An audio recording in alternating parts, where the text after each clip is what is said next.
If you have ever been shocked by a consequence you did not see coming, this will feel familiar.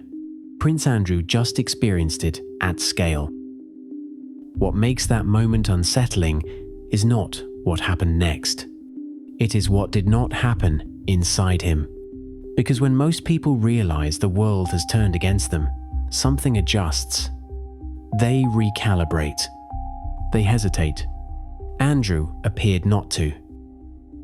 At first glance, this looks like arrogance.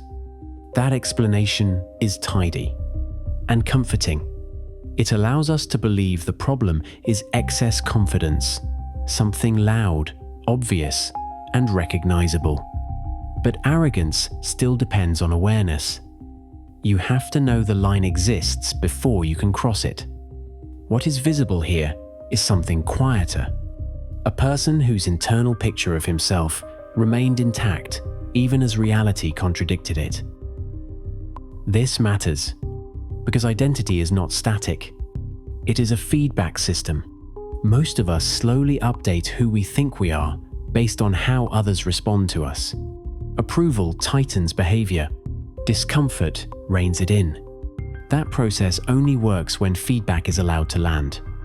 Andrew grew up inside a system designed to intercept it.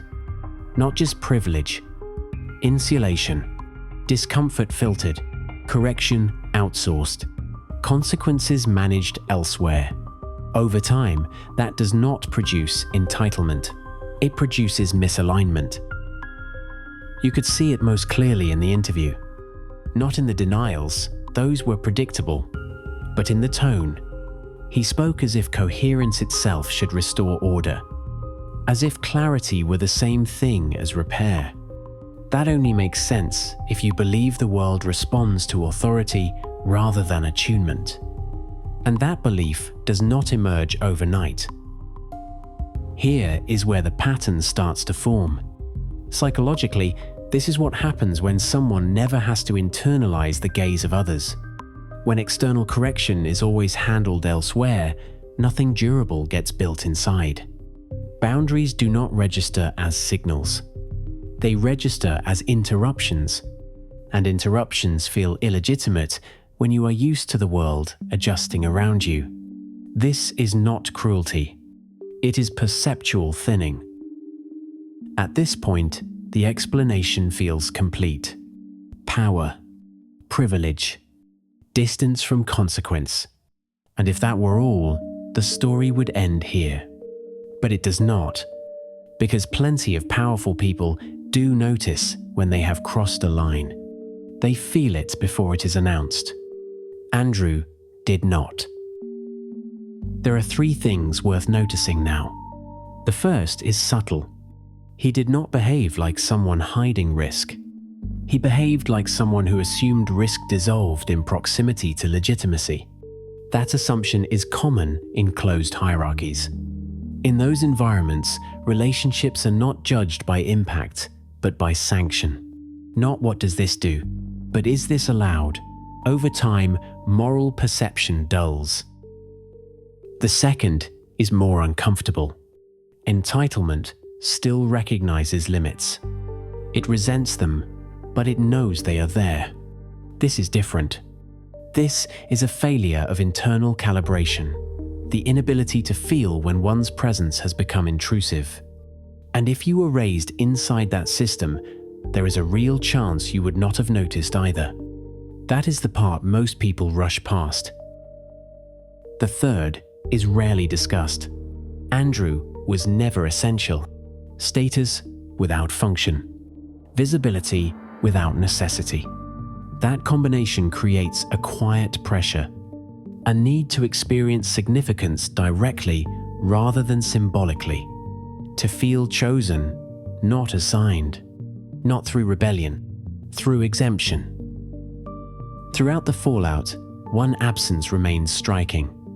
Inquiry, not into facts, into effect. There is little sign of sustained curiosity about how his behavior landed, how it altered the emotional field around him. Instead, attention returns inward, to memory, to explanation, to coherence, This is what happens when sincerity is learned as articulation rather than responsiveness. But trust does not respond to articulation. It responds to recognition. And this is the line everything turns on. Power does not corrupt first. It disconnects. It disconnects people from feedback, from calibration, from the quiet friction that tells most of us when to stop. Once that happens, behavior does not feel transgressive. It feels normal. Until it does not.